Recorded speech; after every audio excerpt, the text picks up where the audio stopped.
as Lay has another kick off the ground. Remarkable how the 19th men in each instance coming on seem to be full of vim and vigour, and they get their share of kicks in the first few minutes. It's not very hard to pick up the 19th men too when you look at the crowd of players there. They're very, very clean indeed.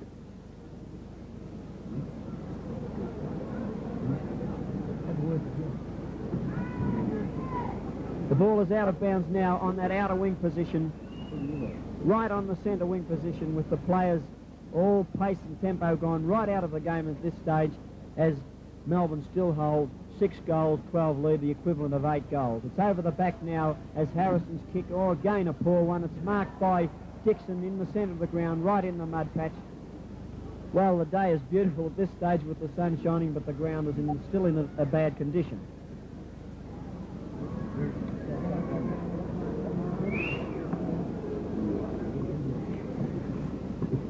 It's Lay again onto it as he kicks off the ground, and in turn it's followed up by Trevor Johnson, but it's Chaplin this time. Just as he was to kick, he was tackled solidly, and Dixon was the boy to get the kick and put it up to where Ridley's leading. Ridley's got right in amongst that. He just managed to tuck his head in time as the ball is kicked up towards Hassaman. He is tackled by Bob's brother, and the ball has gone out of bounds right on the line. At least right on the half-forward flank position for Melbourne. Fellows taps down. We've got very little result with it as Ridley intercepted, and it has been kicked out again on the same position on that half-forward flank for Melbourne on the inner side of the ground. 8:14:62 Melbourne, Collingwood 2-2-14, and about 2.5 minutes left to play. Fellows taps it down to Harrison once again as Dixon just took it out of his path, but it's Rose intercepted nicely for Collingwood. Looking for Turner in the centre, as it was Trevor Johnson, just walked right over the top of him. But there's a free kick now. Not a free kick, it's a throw-up on that centre line position. It's tapped out nicely to Dixon. His kick in turn is marked by Thripp as he intercepted the pass to Bob Johnson.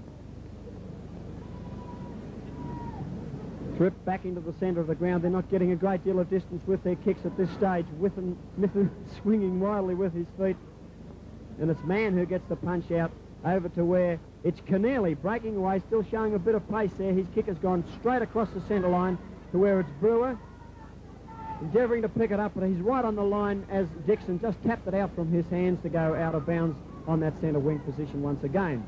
Here's Mann and Fellows still having a tussle here under this throw-in. They're coming in from all directions. Bob Johnson seemed to get a nasty one there.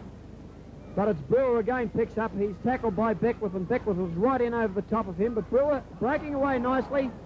No, but his free kick for throwing the ball. Bad luck there. He was struggling desperately. And it's Lay to take the kick for Melbourne. And it's not a bad kick up in the direction of Laidlaw, but it's over the back where Turner following up nicely. A little handball to Thripp, but Thripp was right in underneath Laidlaw. Had very little time. His kick right over on the outer wing position where it's Keneally. Just taps it over towards Tunbridge. Tunbridge way out on his own. This boy will show you what to do with it with a yard start. He just screws it off the side of his foot to Barassi in the forward pocket. So easy for Melbourne at this stage. Barassi would be about 40 yards out on his wrong side, but not on a particularly acute angle. And there goes the siren to end what has been a disappointing game, with Melbourne taking out the premiership for 1960 with a convincing victory. 8 goals, 14, 62 points to Collingwood, 2 goals, 2, 14.